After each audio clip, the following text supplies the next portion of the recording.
I've always been the responsible one. The one who paid her bills on time, stayed late at work, and made sure everyone else had what they needed. It wasn't something I chose. It was something that got assigned to me the moment my parents realized I was the dependable one. My younger brother, Darren, on the other hand, was the golden child. He could make a mess of anything and still be praised for trying. Growing up, I watched my parents cushion his every fall. When he dropped out of college, they said he needed to find himself. When he crashed the family car, they said, he's just going through a rough patch. When I got promoted at my first job, they said, good. Now you can help Darren a little until he gets on his feet. At first, I didn't mind. I loved my brother. I wanted to see him succeed. So I loaned him money for his rent when he was between jobs, then for his car repairs, then for that small business idea that was supposed to change everything.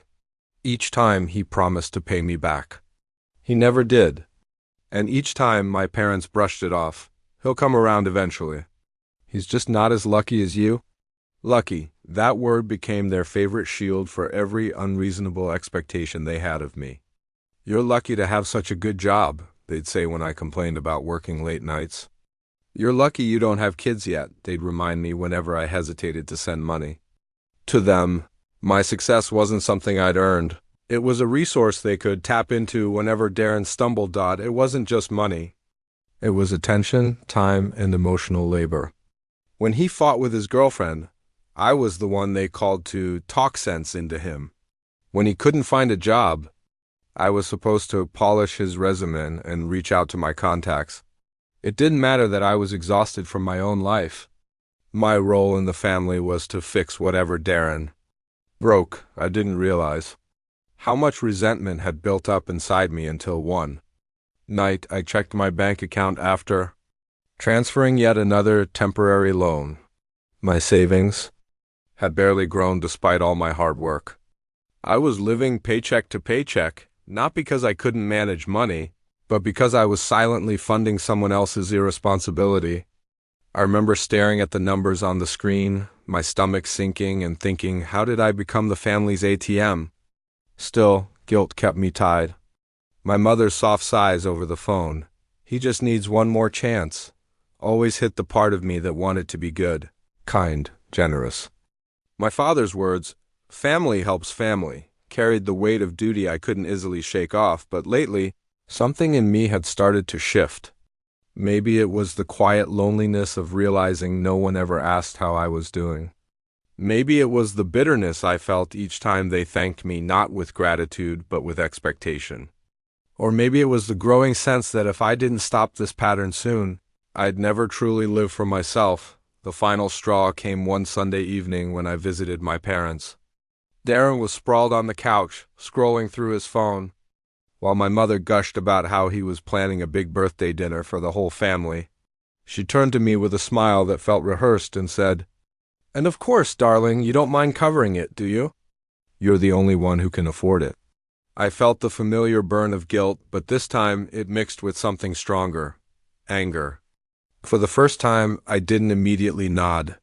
I looked at my brother, at his smug little grin, and felt something inside me harden. I didn't know exactly what I'd do yet, but I knew this much. They'd all just mistaken my kindness for endless supply, and that mistake was about to cost them their favorite ATM. The week after that Sunday visit felt heavier than usual. Every time my phone buzzed, I half expected it to be another family request, a favor disguised as casual conversation. Sure enough, by Wednesday, Mom called, her voice dripping with cheer. "Sweetheart, Darren's birthday dinner is this Saturday." He's so excited. "We're all meeting at Maison Arlette, that nice French place downtown." Maison Arlette. One of those restaurants where even the appetizers cost more than a week's groceries. I could already imagine the total: champagne, steak, desserts, probably $1,000 minimum. Sounds expensive, I said carefully. Mom laughed softly, as if money were a silly topic. "Oh, darling, it's a special occasion. Your brother never gets to celebrate properly. We just thought you could help make it nice for him this year." There it was. We just thought you could help. Translation: You're paying. I paused, trying to process her words without snapping. Mom, who's actually paying for the dinner? She hesitated just long enough to confirm what I already knew. Well, Darren's organizing it, but you know how things are for him right now. It wouldn't be fair to expect him to cover everyone. You're doing so well, it's just dinner. Just dinner. The same, just they'd used a dozen times before, just a small loan, just a bit of help with his rent, just a quick favor. I could feel that familiar tug of guilt pulling at me again, the one that said, don't make things awkward. Don't be selfish, but something in me resisted this time. I wasn't angry yet, just tired. Deeply, bone-deep tired of being their default solution. After we hung up, I sat on the edge of my bed staring at my reflection in the mirror. I looked put together, hair neat, crisp blouse, tidy apartment behind me. But inside I was unraveling. How did they still not see how unfair this was? Why did they think success meant servitude? That night I replayed every instance where I'd been expected to clean up Darren's mess. The unpaid debts. The calls at midnight. The guilt trips that followed any no. And every time I'd folded, because I wanted peace, because I didn't want to be the bad guy. But peace bought at the price of self-respect isn't peace at all. The next day at work, I couldn't focus. My colleagues chatted about weekend plans, and when one asked if I was going anywhere fun, I forced a smile. Family dinner, I said. Oh, nice. Big celebration? Something like that.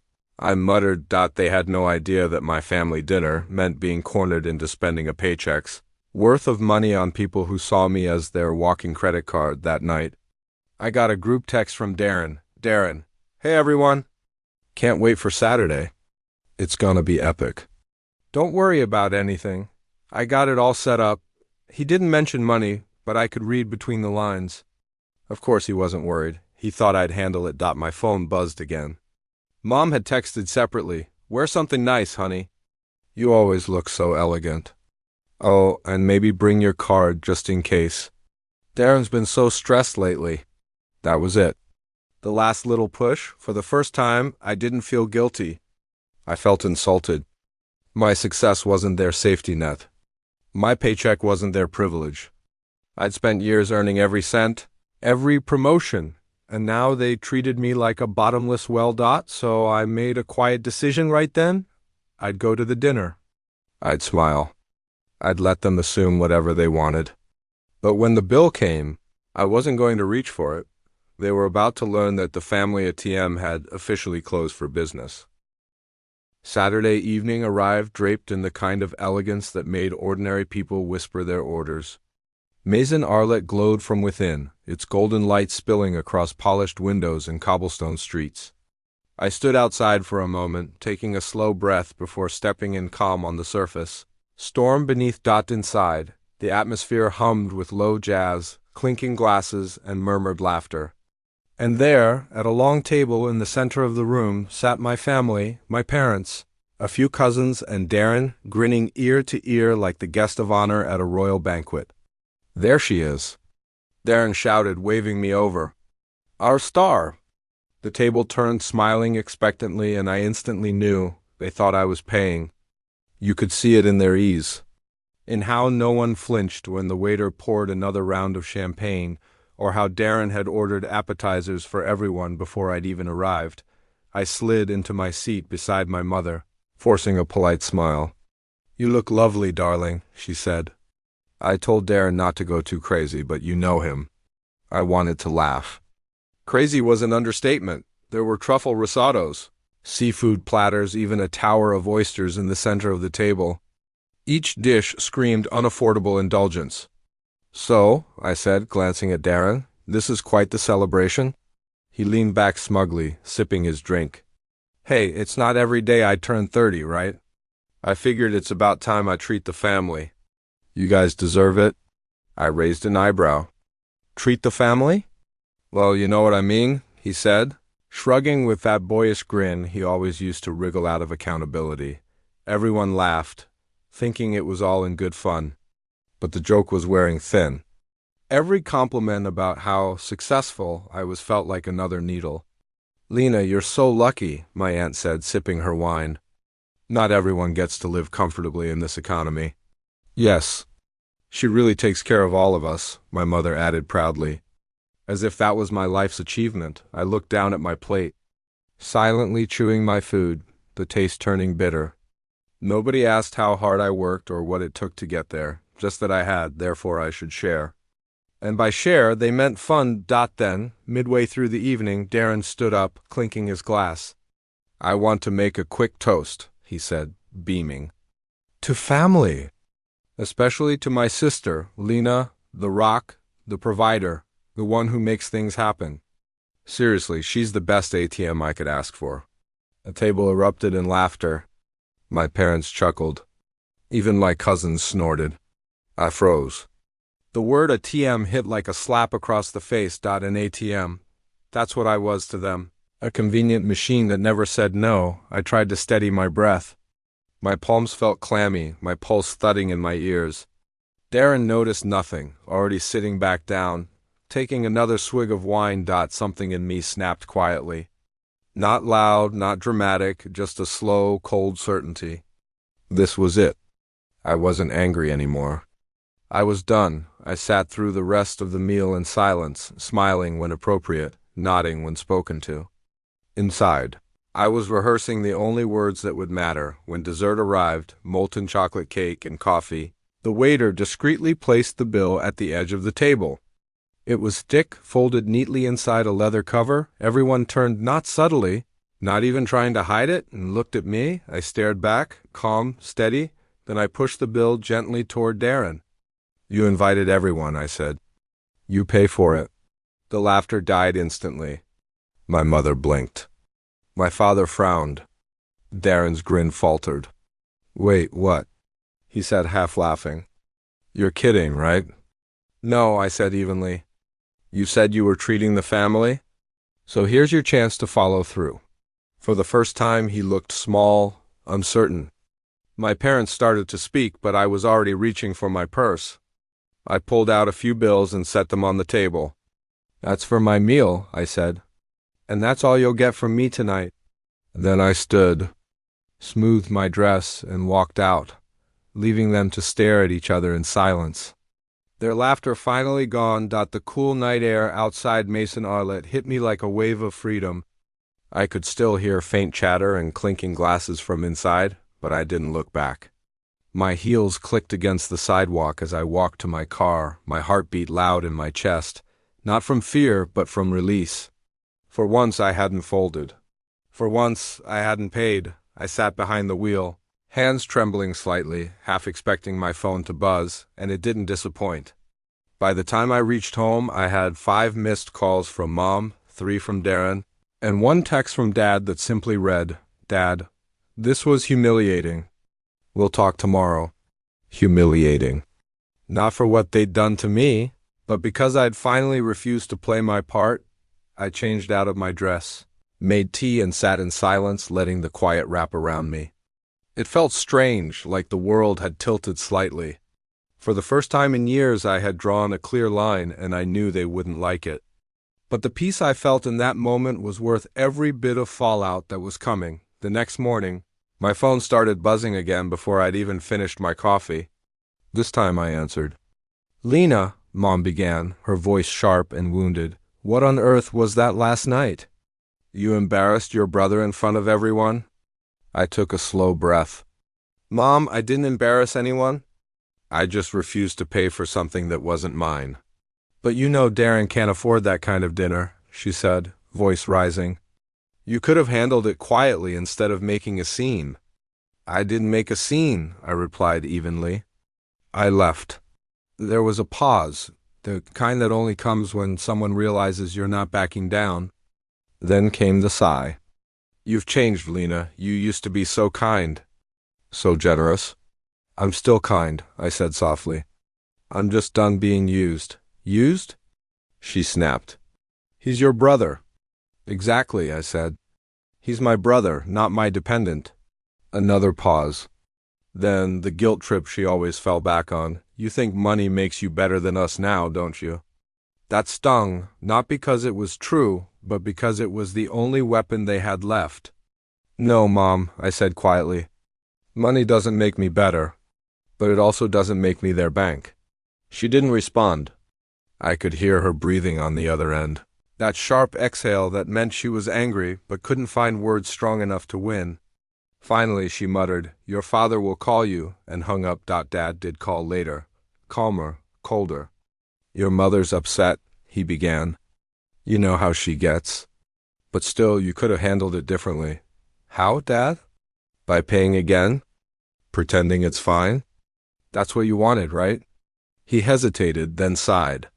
"You've always been the strong one, Lena. We count on you." "That's the problem," I said. "You count on me because you know I'll say yes?" "But I won't anymore." The silence stretched until it became uncomfortable. "You'll regret pushing family away," he said finally, his tone warning. "If standing up for myself pushes you away," I said, voice steady, "then maybe that says more about you than me?" I hung up first, that evening. I ignored the rest of their calls and took a long walk around the block. The city lights shimmered on the pavement, and for the first time in a long while I felt weightless, untethered. Saying no hadn't destroyed me. It had rebuilt me. I knew this wasn't over. They'd try again, maybe softer next time, maybe angrier. But something fundamental had shifted. I was no longer the family safety net, and I wasn't afraid to let them fall. They might call it selfish. I called it survival. By Monday morning, the silence from my family had turned into noise. Not literal, more like a pressure in the air, heavy and familiar.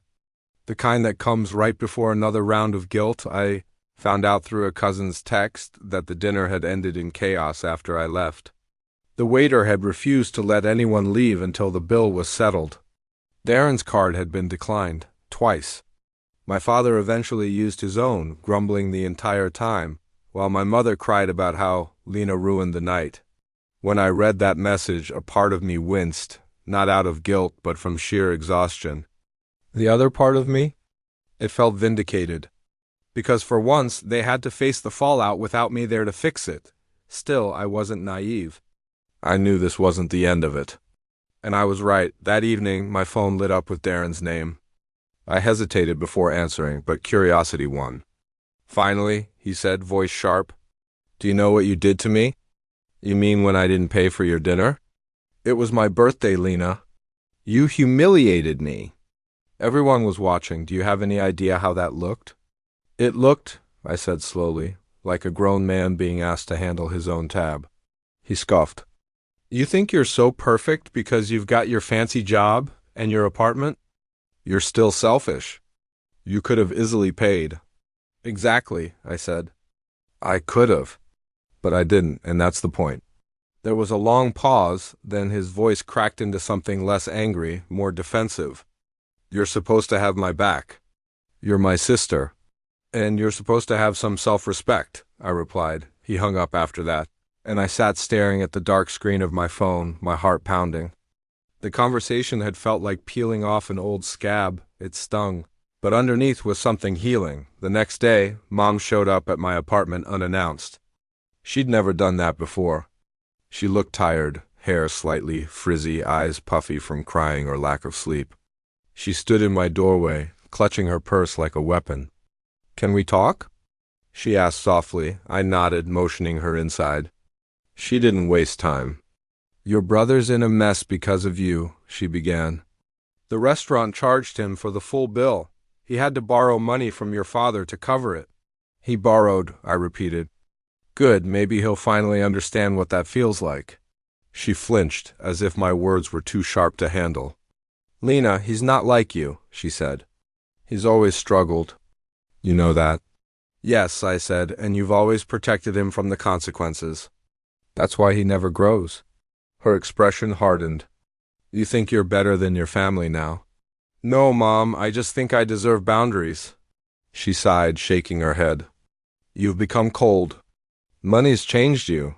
That line hit the sorest nerve, the one she always pressed when she wanted me to cave. I took a breath, steadying my voice. "No, Mom, money didn't change me." "You did, every time you made me feel guilty for having it." Her eyes welled up, but this time I didn't rush to comfort her. I let the silence stretch. Eventually she muttered, "You'll regret this," and walked out, For the rest of the week, I heard nothing. No calls, no texts. The absence felt strange at first, like missing background noise. But slowly, that silence turned peaceful. I started sleeping better. My appetite returned. The guilt that had once been constant began to fade. By the weekend, I realized something powerful. I didn't need their approval anymore. I'd spent years trying to earn love by paying for it, dinners, loans, favors. But love bought through obligation was never love at all. They were angry, sure. But they were also learning, maybe for the first time, that my generosity had limits, and I was learning, finally, what freedom felt like. 2 months passed before I heard from them again. 2 long, quiet months filled with small joys I hadn't realized I'd been denying myself. I started spending weekends the way I wanted, hiking, taking pottery classes, sitting in cafes with a book and no obligation tugging at my phone. The weight that used to sit on my chest whenever I checked my messages was gone. The silence that had once felt like rejection now felt like peace. I'd thought cutting my family off financially would leave me lonely. Instead, it left me light. Then, one evening, just as the sun dipped below the skyline, my phone buzzed with a message from Darren. Darren, hey, got a job at the new auto shop downtown. Been a few weeks now. Thought you should know. I stared at the text for a long moment, my emotions tangled. Relief, pride, and something that almost felt like forgiveness. He hadn't asked for money. He hadn't asked for anything. He was just telling me, maybe the first sign of real change. I typed back, me, good for you, Darren. I'm glad. He replied a few minutes later. Darren, yeah. It's not much, but it's something. Sorry about the dinner thing. That apology, short, awkward, but genuine, hit me harder than I expected. I smiled softly. Me, we're good. Take care of yourself. I didn't add anything else. I didn't offer to help. I didn't ask to catch up. It was enough. A few days later, my mother called. Her tone was hesitant this time, not commanding or guilt-laden. Lena, how have you been? Good, I said. Really good. That's nice, she murmured. Your brother's been doing better. He's been paying your father back little by little? I could hear the faint pride in her voice, not for me for once, but for him. It felt strange, but good. That's great, I said sincerely. She was quiet for a moment, then sighed. You were right. We depended on you too much. I think we just got used to you always being there. That admission, fragile and reluctant, was worth more than any apology. I know, I said gently. I let it happen too. But it's okay. We're learning. She exhaled a long, shaky breath that sounded like surrender. We just didn't realize how much we expected from you until you stopped giving. I know. Mom, I didn't realize how much I gave until I stopped. We both laughed softly, not the kind that hides resentment, but the kind that hints at healing. That weekend, I met a friend for brunch, and as we ate under the soft hum of morning chatter, I realized how different I felt now, grounded, free, unburdened. The world looked bigger when it wasn't filtered through obligation. For years, I'd believed that family love required sacrifice, that being the good one meant being the giver. But I'd finally learned something no one had ever taught me.